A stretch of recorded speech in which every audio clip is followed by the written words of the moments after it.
This is Grow by Design. Are you a business owner struggling with the direction of your company? Do you hesitate, wanting things to be perfect before you take action? Do you question your strength as a leader? If you answer yes to any of these questions, this is the show for you.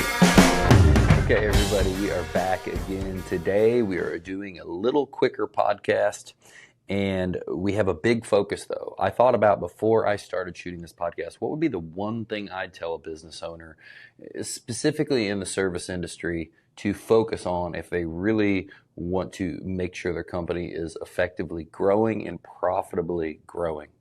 And immediately, the bulb just went off of the one thing that I would be focusing on. And I knew that it was the perfect conversation for today because I think a lot of people, it took me years. I always knew being efficient was important, but it took me years to really correlate and understand what we should really be tracking to deem what our efficiency is. You know, this starts at all kinds of different levels. It starts on the costing and figuring out how we're doing hourly on jobs. But as a more overall, a more macro number of the company, the thing that we're going to be talking today is focusing on your labor to revenue percentage. Okay, this is huge.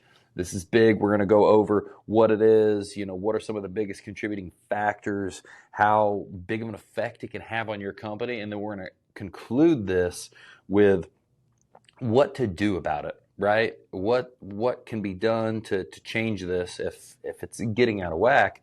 And I might even get into some of the stuff we're playing around with to get more on the day-to-day to see, a lot of times it's really easy to look on this on a profit and loss at the end of the month and be like, oh, damn. Just like your businesses in general. Like, it's really easy to look at the end of the month and see a profit and loss and, oh, it's way in the black, awesome. Oh, wait, it's way in the red, bad, right? And unfortunately, though, that is a tailing indicator of what's going on. It's like doing the autopsy. It's died, right? And now, what could be done? Nothing can be done. It's already dead. So it's not just about that macro later number. It's about all the things that contribute to that, right? Like the job costing contributes to that. The amount getting turned per person contributes to that.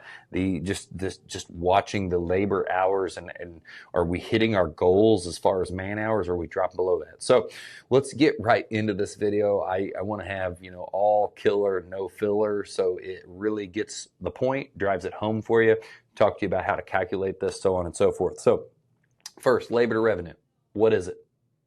It is the amount of total labor. And when I look at this, I look at, total gross pay, all things that go to the labor team and taxes as well, divided into your total revenue, right?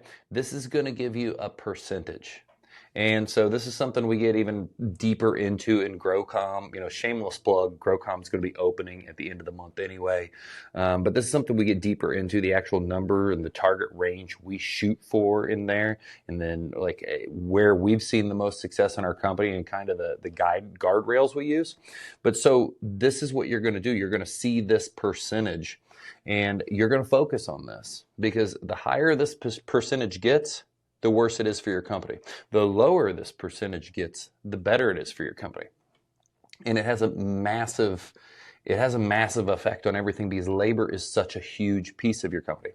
And when we're figuring this number out, one of the easiest ways to do this is, first, you want to have a chart of accounts set up correctly inside of QuickBooks or whatever financial tool you're using to track your business. Because a lot of times when you first get one of those set up, it's just going and doing the normal thing. Typically, all of your pay towards employees does not go in your cost of goods sold. Well, in a service business, pay to field labor is cost of goods sold, because it takes two things to produce the product. And cost of goods sold are the costs of what it takes to create the goods that are being sold to the client or whoever you're working for, right? So This is your material, and this is your labor. And so a chart of accounts typically has all of your field labor originally down in your gross profit, or after gross profit, all of your overhead costs. It should be up in your cost of goods sold. And when it's in your cost of goods sold, this is a really, really easy metric, because now I can see like the taxes for the field staff, and I can see the total pay for the field staff, and I can take that total cost for field staff over a period of time, and then I can divide it by the revenue, and then that's what's going to give me that number. So that's how that's easy to see. And you want to make sure you're not dividing. You want to make sure you're not using like all your office staff and everyone else, because then that gets into overhead. Those are things that you just have to facilitate running the business. They're not purely for creating that one good that was sold. And so when we do this, we come up with that percentage. That's how you look at that. One more little nugget. If you're looking at more on the macro, meaning a month, a quarter, a year, cool. If you're looking at that more on the very micro, small version of that number, we watch this week to week to week. We figure this number based off of all of the labor that was paid on a given week. And then to be super exact when we're doing week to week, we look at the revenue created in that same time frame. And a lot of times those are different windows, right? Like if pay gets paid out this Friday, well, it's not from, you wouldn't look at the revenue created this week if pay gets paid this Friday, because the pay this Friday is from the work that was done last week. So to be as true as possible, you need to look back to last week, combine those two together, do the math there. One other thing that can happen that can really fudge this is maybe you have big jobs rolling over. And this is, you got a $50,000 job that's going to take 2 weeks. And so labor to revenue is really bad one week, then is exponentially better the next week. So we look at it week to week to week, but then we average it out. And I also look at it at the end of the month, into the quarter, into the midpoint of the year, into the year, always just watching, because I know it's a focus.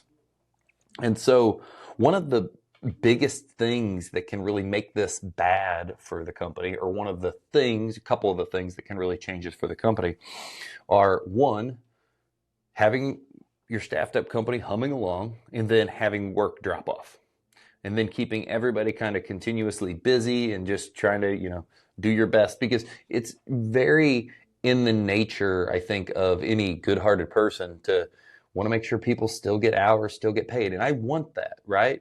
But at some point, there has to be a breaking point where we need to, hey, we're going to have to reduce hours.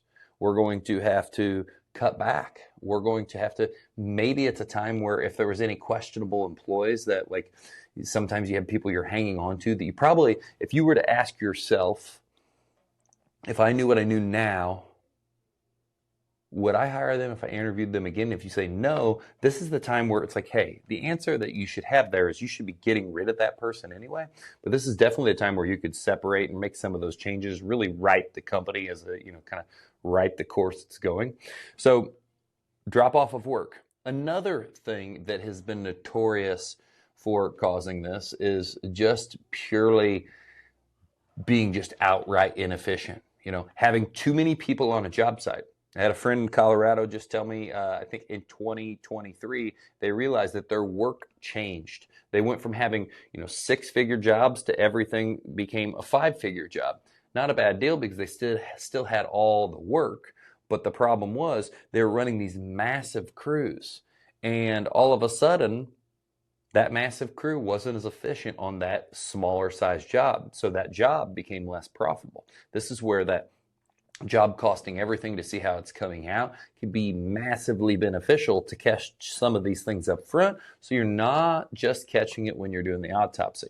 And so wrong size teams, massive. Also hiring just to fill the void, which is creating inefficiency. I get that we hire out of necessity sometimes, but ultimately this can be a massive, massive problem, right? If we hire purely out of necessity, Now we're just throwing people at problems. And a lot of times when you're doing that out of necessity, you're throwing bad people at problems that aren't really doing a good job. They aren't trained enough, or they aren't the right person for the fit anyway. And now we're not making any progress. We're not getting anything done. And we are being extremely unprofitable, which is leading here again to a labor to revenue issue, right? And so these are massive contributing factors to your overall labor to revenue and what you should be looking for that could be leading you down the road of the problem. Because to truly figure out what you're going to do about the issue, you have to have some idea of what is causing it to then guide that back to right. Now, when we talk about how big of an effect does it have on a company, that is another massive piece, right? Because our companies sell labor. So you always hear people say employees or your staff are the biggest variable. It's because so many people are out doing stuff, creating billable hours, that all it takes is a shift in efficiency towards the negative, and it's causing a backslide, right? And then that backslide is eroding labor revenue. And when we're going to say how big of an effect does it make, it makes a massive effect. Because if your labor to revenue needs to be maybe 5 or 10% better, it doesn't sound like a lot, but that 5 or 10% could change your gross profit 2%, 5%, maybe. Here again, it all sounds like small numbers. And I've done these changes when I'm mathing out and looking at months that we weren't happy about or whatever the situation was. And these small little tweaks, we raised labor to revenue we lowered it 4%, which raised gross profit 2% and doubled our net profit. So small incremental changes in these numbers can make massive changes on the bottom line. So to answer the question that I just posed, how big of an effect does it have? It has a massive effect on your company. And that's why if I was going to focus on one thing, I would focus on it. And I would focus on how do we track it better? How do we pay attention to it to notice there's a problem sooner? Right before I came in here, and I am working up the notes for GROW Comm's call this Friday, where we're going to really, really dig into this. We're going to go super, super deep on labor to revenue. And I was showing someone in the office some of the math I'd been doing. I'm working out the math of what's the average revenue that needs to be created per field staff per day. So the average per week, like how that pans out to know, are we successful day on day on day as we enter the information and we track the information. That way we could start righting the ship. If that number tapers way off, we can right the ship early on versus, oh shit, now it's a massive issue and what are we going to do about it, right? How are we going to fix it? And so tracking this and figuring this out and looking at all the little nuanced ways to be able to be more on top of this. And another note that's going to be in this call this week is you have to have targets, right? So if you don't have that daily metric, average per person out there, how are you going to get anywhere? Because to improve anything, you have to measure it. So you have a target, you test and measure, you're high, you're low, whatever the case may be, and then you can correct. If you don't have a target and you don't even know where you're going for, it's like, hey, I'm going to go on vacation. Well, where are you going? Because if you don't have anywhere you're going, you have no idea how to get there, right? It's like sailing a ship without a compass, running a company without having some kind of targets to shoot for. And it's massive, and it is a very, very big issue for your company overall. Now, finally, I want to talk about real quick, and before we talk about it, again, GROW Comm is opening at the end of this month. It's only going to be open for a few days. We only open this a few times a year, and this is going to be a really, really exciting time because we're introducing new things. We've just dropped our draft for our operation manual for the whole company. So it's got all the SOPs we use, and it's going to continue to grow, right? I think I've only got like 50 something SOPs and about 80 pages of stuff so far, but it's got, from our hiring information to our management for different division information to how we price certain things and all the different documentation, which the whole idea is just to really give people the nuts and bolts of what we use to then be able to go and build their own thing. So, we've got the terms of service. We have the company handbook. We have so many little tools just like that. We have a new course about to drop, and we have always got courses dropping, along with the weekly calls to help you grow your business when we talk about things like labor revenue, and we get into the nuts and bolts, and we get into the target percentages, so you know exactly what you can be shooting for and then to model and build off of, so you know what direction to go. And so there's so many more things between the email templates, all the documentation, all the Excel sheets, all the pieces, the man-hour creating tools, all that information. It's all there, and it's a group of good people who are also setting out with one intention. They're wanting to grow their company. So this is something that's only open for a few days. You can join the wait list at jacobgodar.com.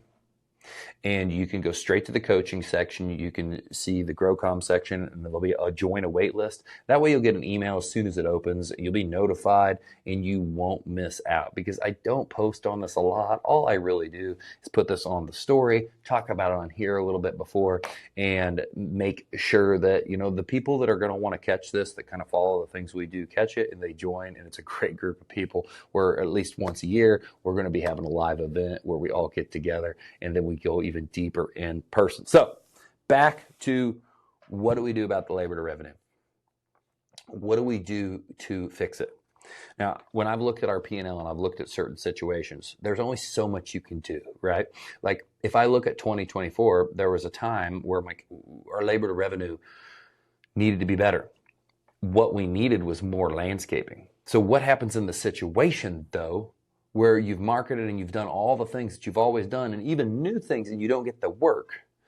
Here I was looking at an autopsy because I was looking at a situation where in the future I need to know what I do when that same deal happens. And what I realized was, to fix labor to revenue, if I couldn't do more work, I could do two things. One, we could be heavier managing on hours in general, right? We were right-sizing the company. We were letting people that, maybe weren't a good fit go. We were reducing hours a little bit, just to try to manage it some, but we should have been more aggressive on that. But ultimately, I realized one of the bleeding factors for our company in Florida is our mowing division. It's just grown and grown and grown. And we've raised the prices over and over and over, trying to slow the growth of that division. But when I look at the numbers, and I see that the mowing division is letting the gas out of the rest of the company for the labor to revenue, and we couldn't raise the landscaping workload, the obvious go-to is, well, we got to just have mowing not bleed out the company.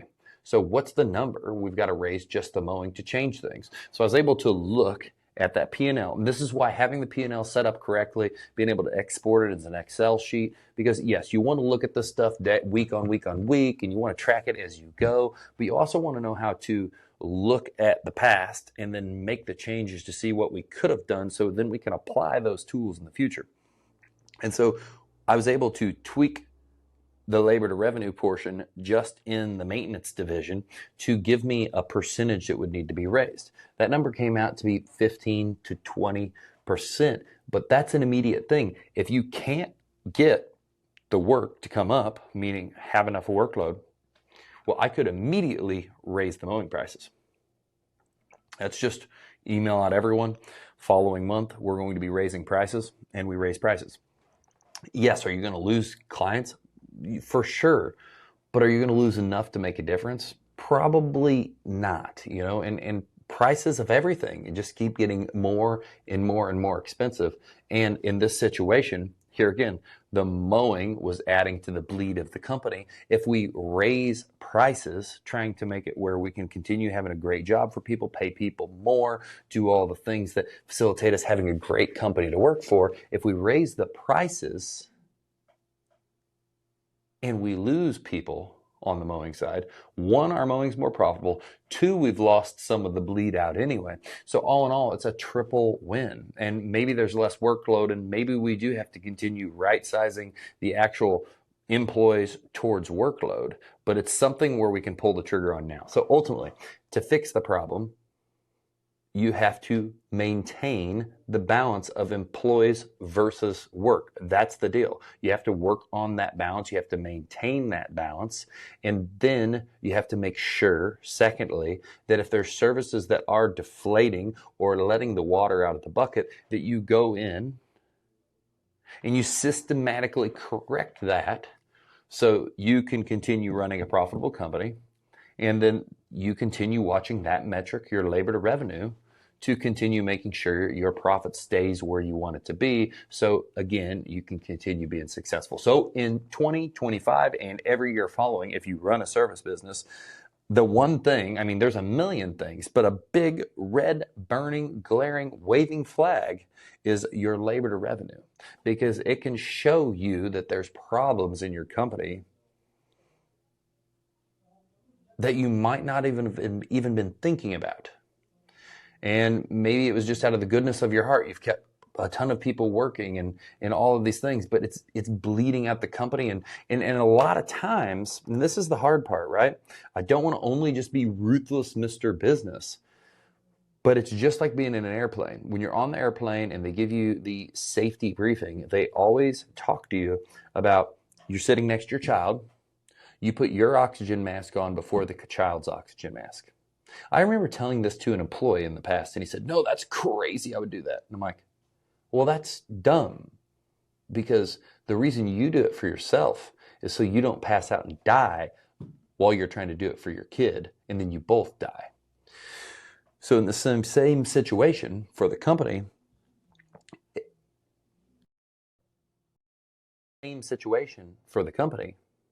you can make sure the company is going to do well, so then in the future, it can continue to employ and be around and continue to grow. And sometimes, yes, there are hard hour cutting and potential layoff conversations that need to be had. And this is not about you as an owner trying to keep everything. Usually you're decreasing your pay on top of everything else too. You're doing all things to help.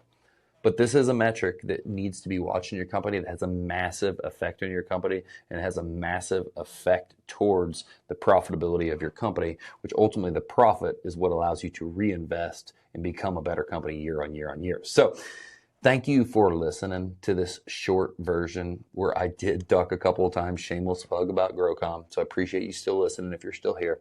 But this one thing is going to make sure you're more successful in 2025. Thanks for listening. I'll talk to you soon.